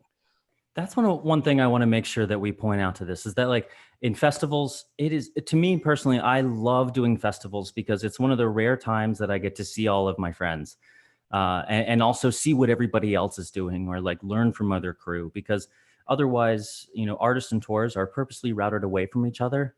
But doing festivals, I've been able to travel the world to the craziest places and do festivals. And it's such a fun part of the industry that I think everybody could agree to, that it's a perk of the job to get to see everybody and just having that camaraderie backstage, or like going into catering and seeing everybody like, oh, look, there's so-and-so crew sitting over there, or like, but at the same time, it's like the whole vibe. Every festival is different. Sometimes like I remember like just having it was a day where I was going to live at a shitty European festival for the day. It was raining and muddy, but the festival went out of their way to create this amazing vibe backstage where they had a barber shop going. There's a juice bar and a free coffee bar, and they were giving out massages. Like they knew it was going to suck on the outside, but the vibe and the people and the culture and seeing everybody in the industry and seeing all these new acts and music and and then also like if you're coming up in the industry, you get to like see what it's like to run a festival. So take that time if you're doing a festival to like ask your artist rep, like, hey, I want to learn more about festivals, because this whole channel has been a lot about touring, but you can also have an entire career just touring with festivals. There are teams of people all over the world that travel all year long and only do festivals, and they work in amazing teams of people. And so learn from them. This may be an avenue that you want to go down or do on the side. Like MJ is the queen of doing both, and Adrian as well. You guys jump in and out of both roles because both sides of that coin. And so does anyone agree with me that, yeah, I would love to. It makes you deadly too. 100%. I mean, my first gig in music ever was artist transport at Hangout Fest in 2010. I landed my first artist transport job, and that was my entry into music. I love the Hangout Fest. That is such a the artist compound is right on the beach. Wow. That's a great one. I would just like to give a quick shout out to Jackie from Osheaga, who's watching today and has been watching all of our episodes. They do such an amazing job at Osheaga of looking after their artists. Osheaga is second to none, ladies and gentlemen. Oh, absolutely. We talked about Osheaga has the best catering of any festival. Osheaga has the best catering. And they really look after you as artists. They get the catering's done by some amazing local chefs who run local restaurants, and they do all the massages, the haircuts, and Jackie and her team look after the artists. So thanks for tuning in. Some of the best festival catering I've ever had, ever. Yeah. So thank you. And it's 15 minutes from my house by metro, so I'm just spoiled, but I'm not working. So what you're saying is you don't need to book artist transportation for that one. Bike there. Indeed. So before we just move on to closing, I wanted to just go back to Reggie for a second. Reggie not only is an amazing production and festival dude with a name unto himself, but Reggie's legacy, can you tell us a little bit about growing up as the son of a musical legend and what it was like to have To Oh, experience of Orleans Toussaint? I guess it's such an interesting one. For me, it's still dad always first. I think the good thing about it for me was early on I was open to music. It opened a world of music and a lot of demographic, a lot of different types of music to be involved with, and the people I worked with. So my life has always been very diverse. And for me, by being my dad's son, his philosophy was you don't need to work in this business, but you need to understand it. So early on, by the time I was 14, 15 years old, I was already starting to work with, record label contracts. And then I became my dad's studio engineer when I was 15. I started doing, by the time I was 17, I was his primary engineer by that time. Wow. And I had to learn to do this. And what that did, it then opened, my life up to other things. I became very fluent in contracts. And I really love contracts, actually. I like reading them. I like understanding them. I still take a law class every year just to see what's new. And I think for me, it just opened up a world that for me has been a blessing. I've met so many people along the way, so many great people. And I always find somewhere to go in a time of distress. Like now, even in this time of the pandemic and everything else, I've learned to appreciate music. I can go and sit in a room and listen to music today, and everything is all right for the next couple of hours while I'm listening to music. And we need that escape. And with him, communication was a big thing. To be cordial to people was always a big thing to my dad, and how we treat each other. We had an agent who was very antagonistic with the venues that they were booking us in. And we got there one time, and the guy said, "Man, it's really hard talking to y'all agent." And my dad just happened to walk up. And so when we finished the gig, he said, "We need to get rid of that guy." So we fired that agent the next morning and found somebody that people can get along with, because he felt that in the business, music should not be hard or mean. It's a feel-good situation. And when I listen to his songs now, he wrote things that has been timeless. And I'm speaking now from being his son and a fan at the same time. And it opened my world to appreciate writing from so many different areas and how we look at music. When we do the festivals, doing festivals and before I started doing, I used to walk and just say, "Oh man, so much music." And then to be back there and feel it, and okay, these great artists are bringing this wonderful music, and we are trying to, our job is to help them get this to the world. And I think I've learned to just respect people and understand the music aspect. And I think it's given me a better perspective on life, coming up in that household and being around so many different type of people, that it's just, I can't say enough how appreciative I am to have been his son, and to now be able to work in a wonderful field that I don't see anything else I would want to do in life. And we're fortunate to do something this great, but music has been the only thing I've ever wanted to be involved in since I was 14 years old. And it led to me doing, festival productions, working with them, and help create the Essence Festival, and to be a part of these things that's growing. And now, and I say this wholeheartedly, to be on this panel, I feel very honored to be on this panel with you all. David and I have worked together and known each other for a long time. So I have a lot of respect for him. He comes from a different angle than I come from. I met David, he was an engineer at the time. He wasn't a tour manager or production man, but he was a wonderful engineer. And our friendship then led to these things. And I think in the field that we do, and the one thing I do every day is I try to learn something every day. My father wrote a song per day. Wow.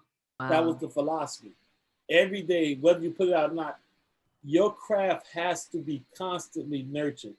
So every day he would write a song.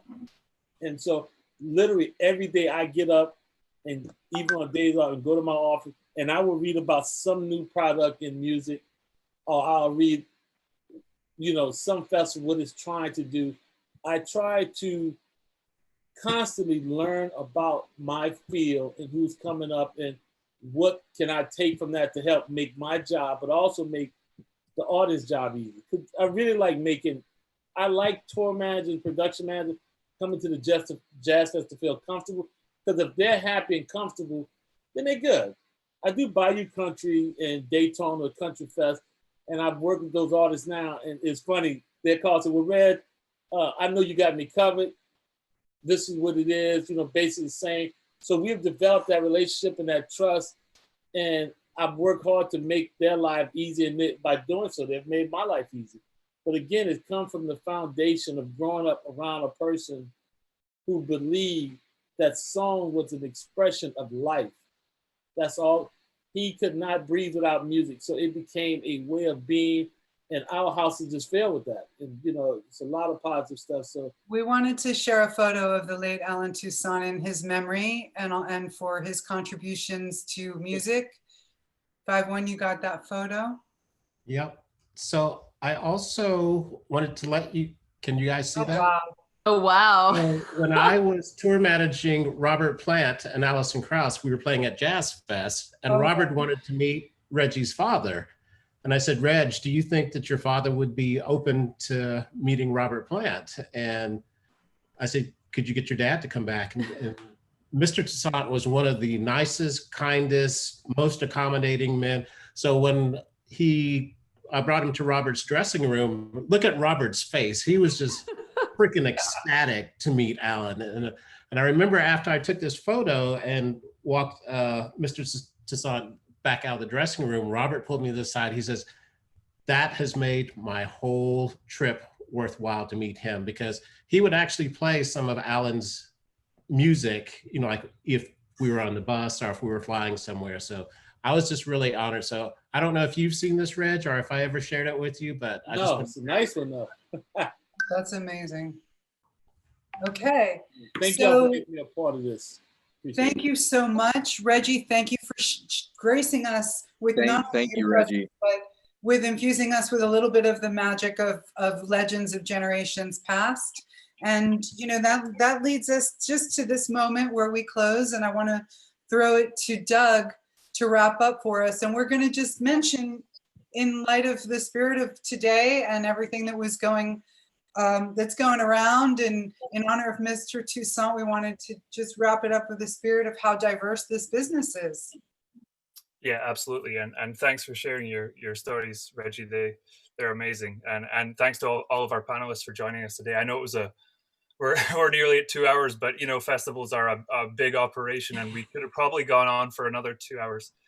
I just wanted to quickly say thank you to everyone for joining us. And also, like Henry said, festivals for me, some of the most fun I've had in my life have been at festivals, either as an attendee or days that I've been lucky enough to work, on top of an Alp in Switzerland at Gurtenfest, or in the mud at Tina Park in Scotland with 10,000 drunk Scottish people. The festivals are wild and varied and amazing.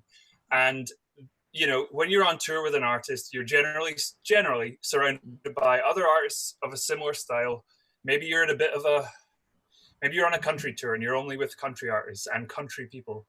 And festivals are diverse. The music industry is diverse. And Jazz Fest is a prime example. We have one here in Montreal, the New Orleans one as well, Montreux. They're not jazz festivals anymore. They encompass music from all manner of influences: hip hop, country, blues, jazz, rock. And look at the panel today. Look. This is a picture of the diversity of the music industry, and working at music festivals, especially those kind of broad-ranging, diverse festivals, really gives you an appreciation for what music does for people and brings everybody together. So we just wanted to make an acknowledgement of that. You know, the power of music brings people together, and obviously there's a lot going on right now, and it's worrying and scary, but you know, there's light in music, and hopefully we can get back out and start working some festivals soon, so we can all get together and give people something positive to think about. Well said. So, thank you, guys. Thank you. Thank you. All right, Thank you, thanks, Doug. everybody. Thank you, everyone. Have a great day. Thanks. Have a safe week. We will see you Thursday. We are talking with Ina Jacobs on Thursday about forging your own way in this business. So have a safe week. Bye, everybody. Right. Thank you, everyone. Stay Thanks. safe. Thanks, everybody. Bye.